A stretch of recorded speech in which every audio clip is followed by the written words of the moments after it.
Hello बच्चों, आज हम नमस्ते। आज हम पढ़ेंगे पूर्वी समस्या और बर्लिन कांग्रेस। पर उसके पहले अपन बर्लिन कांग्रेस तो बाद में पढ़ेंगे। पहले हम पढ़ेंगे पूर्वी समस्या क्या है ना। तो इस समस्या से आशय उन समस्याओं से है जो यूरोप में टर्की साम्राज्य के पतन से उत्पन्न हुई थी।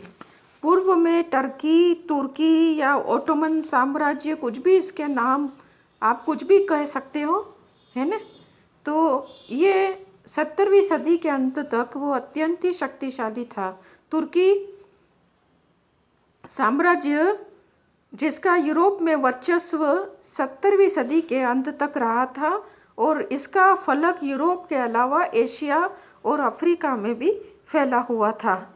तुर्की साम्राज्य यूरोप में क्षेत्रफल की दृष्टि से सबसे बड़ा साम्राज्य था तथा बोस्निया, सर्बिया, यूनान, रोमानिया, बल्गारिया आदि इस विशाल साम्राज्य के अंतर्गत थे।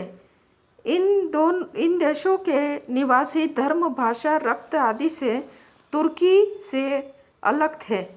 तुर्की ने इन्हें अपने साम्राज्य में आत्मसात करने का कोई प्रयास नहीं किया, अपितु इनका शोषण किया।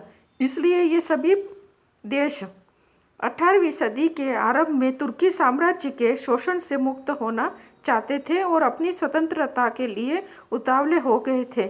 ऐसी परिस्थितियों में तुर्की साम्राज्य का विघटन होना स्वाभाविक था। अब यह समस्या सामने आई कि तुर्की साम्राज्य का अंत होने पर उसका स्थान कौन ग्रहण करेगा।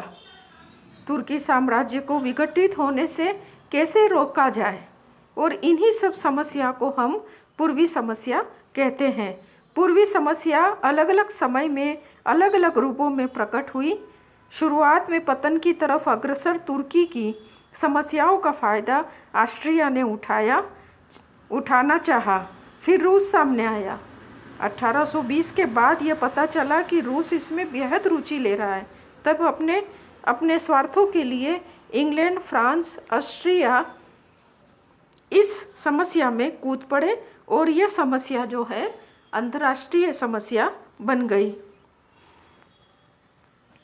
पूर्वी समस्या में रूस की रुचि का कारण वह तुर्की साम्राज्य का विघटन की स्थिति में देखना चाहता था, ताकि कांस्टेंटिनोपल पर उसका अधिकार हो जाए। यदि तुर्की का कांस्टेंटिनोपल न मिले तो उसके सुल्तान पर उसका प्रभाव पड़ जाए, ताकि सुल्तान रूस के आदेशों का पालन करता रहे। दूसरा कारण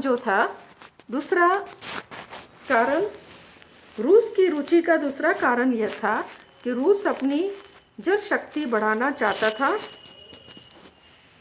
इसलिए तुर्की के काले सागर और उसके जलडमरू मध्य पर नियंत्रण करने को उत्सुक था। तीसरा कारण है रूस ग्रीक चर्च को मानने वाला था, जो तुर्की के अधिकार में थे। और चौथा कारण बाल्कन प्रायद्वीप में स्लाव जाति के लोग रहते थे। बाल्कन रूस का पड़ोसी भी था, इसलिए रूस अपने सांस्कृतिक संबंध बनाना चाहते था। रूस उससे अपने सांस्कृतिक संबंध बढ़ाना चाहता था। उपरोक्त सभी कारणों से रूस ने तुर्की के सुल्तान से निकटता बढ़ा दी तथा उसकी कमजोरियों का लाभ उठाकर अनेक सुविधा प्राप्त कर ली। जब 18वीं सदी के अंत तक रूस तुर्की साम्राज्य की कमजोरियों का फायदा उठाते हुए उसे और कमजोर बनाने का प्रयास करता रहा।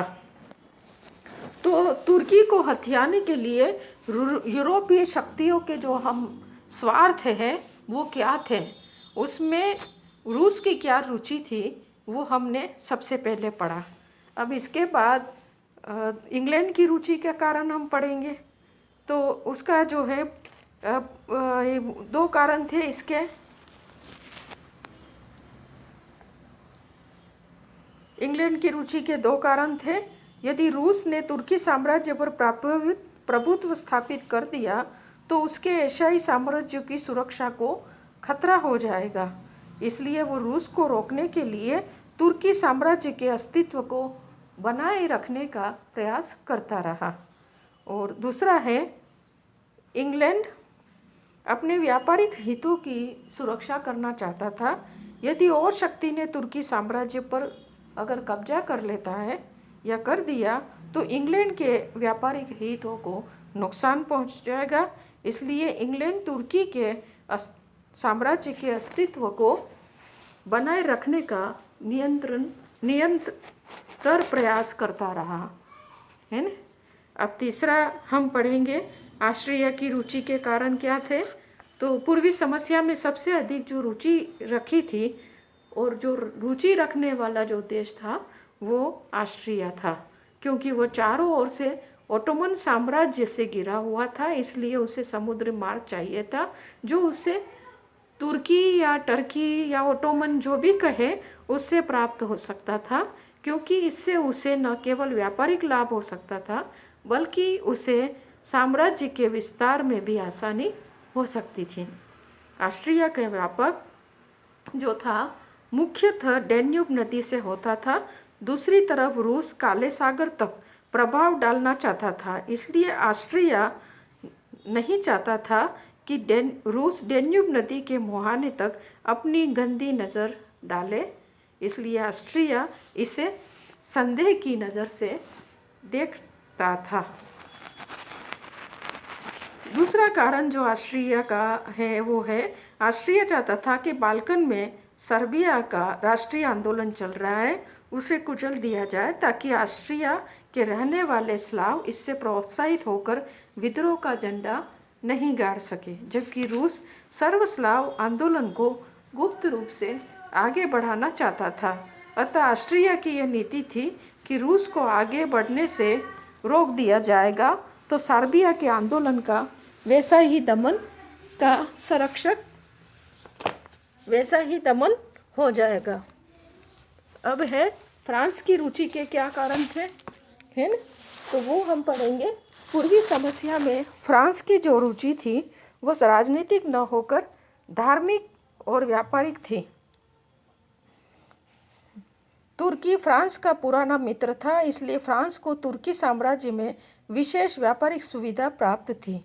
दूसरा, फ्रांस शुरू से ही रोमन कैथोलिक का संरक्षक था।